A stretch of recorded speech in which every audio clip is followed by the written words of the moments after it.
En entrant dans le monde, le Christ dit: Tu n'as voulu ni sacrifice ni offrande, mais tu m'as formé un corps. Tu n'as pas agréé les holocaustes ni les sacrifices pour le péché. Alors j'ai dit: Me voici, je suis venu, mon Dieu, pour faire ta volonté. Hébreux 10, 5, 7. Envoyé par le Père, la mission de Jésus est de vivre une vie d'homme, lui qui est dans le sein du Père dès l'origine.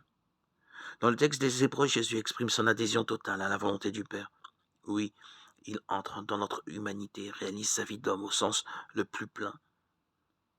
Sa tâche d'ailleurs sera d'assumer son humanité, notamment son corps avec ses limites, sans céder à la tentation de sortir de son humanité.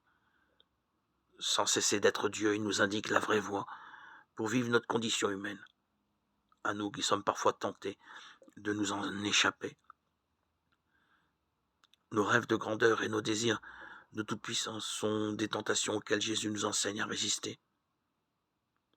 Nous voyons de façon éminente dans les tentations au désert lorsque Jésus refuse d'utiliser son pouvoir divin pour accomplir des actes de puissance en égard à Dieu, son Père. Jésus demeure dans la condition qui est la nôtre, excepté le péché, c'est-à-dire qu'il regarde les limites de notre condition comme des points d'accroche avec l'autre, comme une potentielle relation avec lui.